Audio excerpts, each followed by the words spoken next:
Assalamualaikum warahmatullahi wabarakatuh. Menjadah wajadah, manzara'a hasadah. Kali ini kita akan mereview pupuk terbaik sepanjang zaman.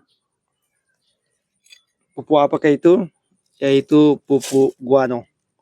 Guano ini adalah sisa kotoran kelelawar yang diambil dari bukit-bukit atau dari pegunungan, goa-goa yang ada di daerah pegunungan. Nah, daerah yang paling terkenal dengan pupuk guanonya di Sulawesi Selatan ini yaitu khususnya di daerah Kars, pegunungan Kars yang sekarang sudah menjadi warisan UNESCO. Namanya pegunungan Kars Maros Pangkep. Nah, inilah diambil tempatnya guano ini. Pupuk guano ini teman-teman sekalian hanya sedikit saja yang kita gunakan ke media tanam kita dan hasilnya luar biasa. Tapi pastikan pupuk guano ini atau kotoran kelelawar ini difermentasi dulu. Karena ketika tidak difermentasi lalu langsung kita berikan ke tumbuh-tumbuhan kita, tanaman kita pasti akan mati, pasti akan menguning karena kerasnya atau adanya zat gas yang ada di dalam pupuk guano ini. Makanya harus difermentasi dulu. Yang saya gunakan fermentasi sangat sederhana yaitu air cucian beras. Ya, cucian beras saya tambahkan dengan gula merah atau menggunakan tetesan tebu. Setelah itu saya campurkan sedikit dengan mikroorganisme. Yang dimaksud mikroorganisme yaitu tumpukan daun-daun yang saya simpan di sana. Jadi kita harus memiliki bank sampah organik. Jadi saya di sini ada lahan di bawah samping sumur. Jadi semua daun-daun yang saya petik atau yang berseberakan dari bunga-bunga, dari hasil panen saya buang di sana. Sebagian juga saya simpan di atasnya tanaman yang sisa-sisanya pemangkasan saya simpan di sana.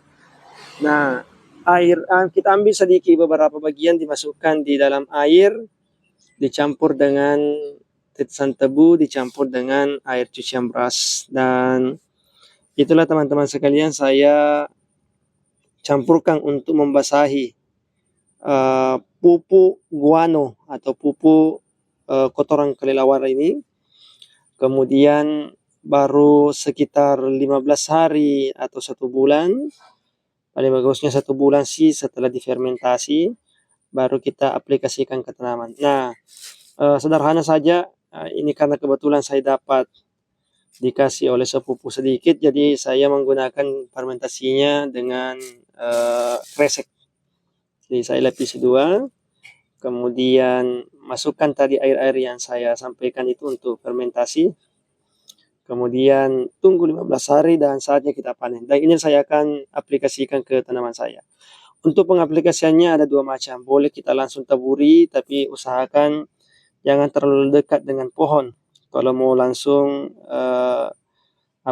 dalam bentuk pupuk kasarnya, jangan langsung di pohon, samping-sampingnya saja semacam kita meneburkan urea kayak gitu. Atau meneburkan pupuk kimia, jangan langsung dekatnya. Tetapi yang saya gunakan karena menghemat, ya cukup 1 sendok begini untuk ember kurang lebih 3 liter ini, 5 liter ini. Kemudian saya masukkan ke sini. Kemudian nanti saya kasihkan air, teman-teman sekalian saya aduk. Kemudian saya siramkan kepada tanaman yang ada di sekeliling. Oke. Itu menghitam teman-teman sekalian, coba lihat menghitam. Padahal hanya 1 sendok saja itu, tapi airnya sampai bentuk kopi. Hanya 1 sendok saja teman-teman sekalian.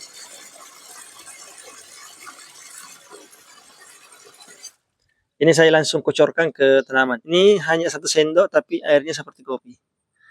Dan kita lihat bukti pupuk ini sangat bagus itu di atasnya banyak buih-buih. Buih-buih itu bersumber dari mikroorganisme yang saya ambil dari sana. Jadi tumpukan sampah itu menambah kualitas pupuk kita. Jadi pupuk kotoran kelelawar yang sangat luar biasa sulitnya diambil. Ini diambil di atas gunung, berjam-jam baru masyarakat bisa sampai di sana. Kemudian dipapa turun ke bawah gunung baru menggunakan motor menuju ke rumah-rumah petani.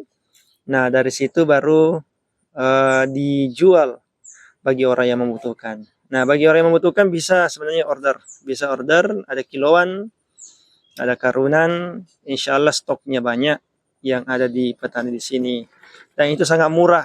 Bandingkan kalau kita beli melalui dengan online dan lain sebagainya, ini sangat murah karena langsung ambil di petaninya. Manjada wajadah manzara'a hasadah.